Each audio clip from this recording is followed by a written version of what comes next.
E o Vasco vem, vai lá pra dentro da grande área, olha a jogada, vai bater pro gol, olha a chance, gol! Vamos todos cantar de coração, a cruz final tens o nome do herói de português, Vasco da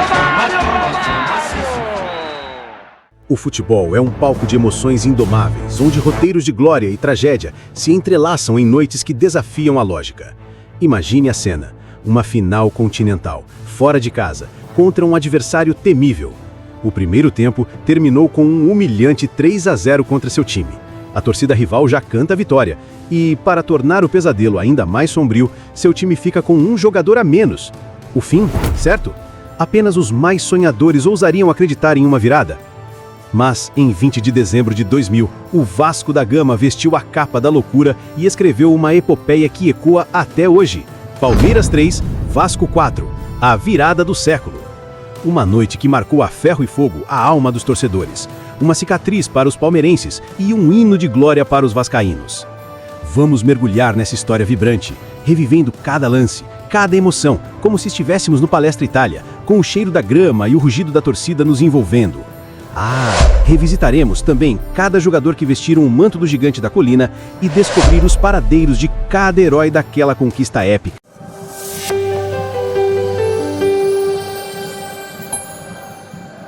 Capítulo 1. O auge do futebol sul-americano. No limiar do novo milênio, o futebol sul-americano pulsava com vigor. Clubes brasileiros, argentinos e colombianos disputavam troféus continentais com uma mistura de técnica apurada e garra visceral. A Copa Mercosul, com seus mata-matas eletrizantes, era o palco perfeito para exibir o talento do continente. Em 2000, a final, decidida em uma série melhor de 3, colocou frente a frente dois titãs brasileiros, Palmeiras e Vasco da Gama. O Palmeiras era uma potência, herdeiro da era de ouro da Parmalat, campeão da Libertadores de 1999 sob o comando de Luiz Felipe Scolari. O Verdão ainda contava com um elenco estelar, mesmo com a parceria italiana em declínio. Treinado por Marco Aurélio após a saída de Felipão, o time tinha São Sérgio, um goleiro de reflexos sobrenaturais, Francisco Arce, o paraguaio mestre das cobranças de falta, e um ataque fulminante com Tuta, oportunista, e Juninho, jovem e explosivo. Após vitórias no torneio Rio-São Paulo e na Copa dos Campeões, incluindo uma goleada de 4-0 sobre o Vasco na final do primeiro, o Palmeiras era o favorito absoluto no caldeirão do Palestra Itália. O Vasco, por outro lado, vivia um 2000 de altos e baixos. Campeão da Libertadores em 1998, o time chegou a 5 finais naquele ano, mas amargava vices: Mundial para o Corinthians, Rio-São Paulo para o Palmeiras e Carioca para o Flamengo. A Mercosul e o Brasileirão eram as últimas chances de redenção. Liderado por Romário, aos 34 anos, no auge, com mais de 70 gols na temporada, e coroado Rei da América pelo jornal El País, o Vasco mesclava talento e resiliência. A série final começou com uma vitória vascaína por 2-0 no Rio, mas uma derrota por 1-0 em São Paulo levou a decisão para o terceiro jogo. Capítulo 2. O caos que antecedeu a glória. O Vasco trouxe um drama tipicamente brasileiro ao cenário da finalíssima. Em 18 de dezembro, 2 dias antes do jogo decisivo, o técnico Oswaldo de Oliveira foi demitido após um confronto explosivo com o vice-presidente Eurico Miranda, uma figura tão carismática quanto polêmica. A briga, no vestiário, após um jogo do Brasileirão, selou a saída de Oswaldo, que havia levado o time à final. Quem assumiria o comando em uma final continental com apenas 48 horas de preparação? Joel Santana, o Papai Joel, foi convocado às pressas. Conhecido por sua prancheta mágica e carisma, Joel era mestre em apagar incêndios, mas enfrentaria uma fogueira: o jogo mais importante do ano contra um Palmeiras em ascensão. Sem tempo para treinos elaborados, ele apostou na motivação e na simplicidade tática, confiando na genialidade de Romário, Juninho Pernambucano e Juninho Paulista. Enquanto a pequena, mas apaixonada torcida vascaína viajava a São Paulo com um fio de esperança, o Palestra Itália vibrava com a confiança de milhares de palmeirenses. O cenário apontava para um massacre, mas o destino tinha outros planos. Capítulo 3. O primeiro tempo. O pesadelo vascaíno. Quando a bola rolou, o Palmeiras transformou seu favoritismo em domínio avassalador.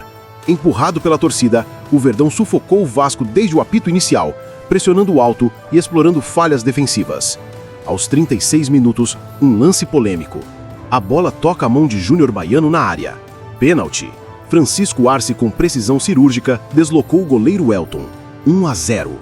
O estádio explodiu e o Vasco sentiu o golpe. Na saída de bola, o nocaute veio rápido. Magrão roubou no meio-campo, tabelou com Tuta e Elton fez uma defesa milagrosa. Num rebote, Magrão empurrou para o gol. 2-0, aos 37 minutos. 2 gols em 1 minuto. O Vasco parecia à deriva, com a defesa em colapso e os jogadores trocando olhares de desespero. Aos 45, o golpe final do primeiro tempo. Um erro coletivo deixou Tuta livre, que tocou na saída de Elton. 3-0. O grito de "é campeão" ecoava no Palestra Itália e a final parecia decidida. A torcida palmeirense já sonhava com a taça, enquanto o Vasco descia para o vestiário sobre vaias e com a moral em frangalhos. No intervalo, Joel Santana fez o que sabia de melhor. Reacendeu a chama. Dizem que com a calma de um pai, ele disse: "Vocês são gigantes, e gigantes não se rendem." Em uma jogada ousada, tirou o volante Nasa e colocou o atacante Viola, sinalizando uma postura de tudo ou nada. A mudança tática injetou coragem, preparando o terreno para um milagre que desafiaria todas as probabilidades. Capítulo 4. O segundo tempo. A epopeia da virada. O Vasco voltou com fogo nos olhos, jogando com fúria e determinação. Aos 14 minutos do segundo tempo, Juninho Paulista, endiabrado, driblou 2 marcadores e sofreu pênalti. Romário, com frieza glacial, deslocou Sérgio. 3-1. Sem comemorar, correu para buscar a bola no fundo do gol, levando-a ao meio-campo. O recado era claro: a batalha estava apenas começando. Aos 23 minutos, a história se repetiu. Juninho Paulista invadiu a área e sofreu outro pênalti. Romário, com a precisão de um mestre, bateu no mesmo canto. Sérgio adivinhou, mas não alcançou. 3-2. O impossível agora parecia possível. A torcida palmeirense, antes em êxtase, silenciou, com murmúrios de tensão substituindo os cânticos. Mas o destino testou o Vasco. Aos 32 minutos, Júnior Baiano, que já havia cometido pênalti no primeiro tempo, fez um carrinho imprudente em Flávio e foi expulso. Com 10 jogadores, a virada parecia um sonho distante. O Palmeiras pressionou, mas o Vasco se agigantou, com cada jogador cobrindo espaços como guerreiros. Aos 41 minutos, numa jogada coletiva brilhante, a bola chegou a Juninho Paulista, que fuzilou para o gol. 3-3. O Palestra Itália ficou em silêncio, exceto pelo rugido da torcida vascaína. Aos 48 minutos, no terceiro minuto dos acréscimos, o clímax. Viola brigou pela bola na esquerda, a zaga rebateu mal e a bola encontrou Romário livre. Com o gol escancarado, ele empurrou para a rede. 4-3. O apito final soou como uma sinfonia de glória. O Vasco havia realizado o impossível, transformando um massacre em uma lenda. Capítulo 5. Os heróis e seus legados.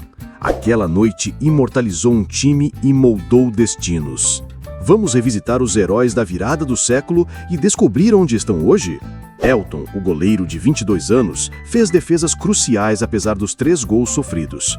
Após o Vasco, brilhou no União de Leiria e no Porto, onde conquistou cerca de 20 títulos, incluindo uma Liga Europa. Hoje é baterista da banda de samba Os Homem, em Portugal, vivendo sua paixão pela música. Clebson, o lateral direito promissor, teve a carreira interrompida tragicamente. Em junho de 2001, faleceu em um acidente de carro na Bahia, aos 22 anos, deixando um legado de potencial não realizado. Odivan, o zagueiro raça, neutralizou ataques com desarmes precisos. Após passagens por Santos, Botafogo e Fluminense, hoje vive em Campos dos Goyatacazes, participando de eventos do Vasco e projetos de futebol de base. Juninho Baiano, o defensor figura central do drama, cometeu o pênalti e foi expulso, tornando a virada ainda mais épica. Após a final, enfrentou uma suspensão por doping, mas seguiu jogando na China, Internacional e Flamengo, onde foi campeão carioca em 2004. Hoje vive no Rio, participando de jogos de showball. Jorginho Paulista, lateral esquerdo, teve uma carreira de andarilho, passando por Boca Juniors, Cruzeiro, São Paulo e Botafogo. Hoje vive discretamente em Teresina, Piauí, longe dos holofotes. Nasa, o carregador de piano, investiu bem seus ganhos. Após jogar no Japão, tornou-se um bem-sucedido empresário da construção civil em Juazeiro do Norte, Ceará. Jorginho, tetracampeão de 1994, trouxe classe ao meio-campo. Como técnico, passou por Flamengo, Vasco e recentemente pelo Buriram United, na Tailândia, onde segue na carreira. Juninho Pernambucano, o meio-campista, chamado carinhosamente de o Reizinho da Colina, depois do título sul-americano, tornou-se lenda no Lyon, conquistando 7 campeonatos franceses consecutivos. Considerado o maior batedor de faltas da história, hoje é comentarista na Cazé TV, com análises brilhantes. Euler, o filho do vento, foi o ponta-direita que infernizou a defesa palmeirense. Após passagens por Atlético Mineiro e São Caetano, vive reservadamente em Minas Gerais, ainda querido pelos torcedores. Juninho Paulista, catalisador da virada, sofreu os 2 pênaltis e marcou o gol do empate. Pentacampeão em 2002, jogou no Middlesbrough e Celtic. Como dirigente, levou o Ituano ao título paulista e foi coordenador da seleção brasileira até 2022. Hoje está de volta ao Ituano. Romário, o gênio, marcou 3 gols, incluindo o da virada. Artilheiro do Brasileirão em 2001 e 2005, alcançou o 1000º gol em 2007. Hoje é senador da República pelo Rio de Janeiro, presidente do América do Rio e apresentador do podcast De Cara com o Cara no YouTube. Os substitutos. Viola, que entrou no intervalo, mudou o jogo com sua presença física. Após passagens por Turquia, Bahia e outros clubes, encerrou a carreira no Taboão da Serra em 2015. Hoje, vive no Paraná, participa de eventos comerciais e joga showball. Paulo Miranda, zagueiro que reforçou a defesa, foi campeão da Copa da Liga Francesa pelo Bordeaux. Após encerrar a carreira em 2010, atuou como gestor e técnico. Hoje reside no Paraná, administrando empresas. Mauro Galvão, o xerife, segurou a defesa no fim. Após encerrar a carreira no Grêmio em 2001, é comentarista no SBT desde 2020 e participa de eventos ligados ao Vasco. Joel Santana, o comandante improvável, motivou a virada. Hoje comanda o canal do Joel no YouTube, relembrando sua trajetória e vive em Copacabana, aberto a novos desafios como treinador. Legado. A virada do século, eleita pelo Globoesporte.com como o maior jogo entre clubes brasileiros, transcende o esporte.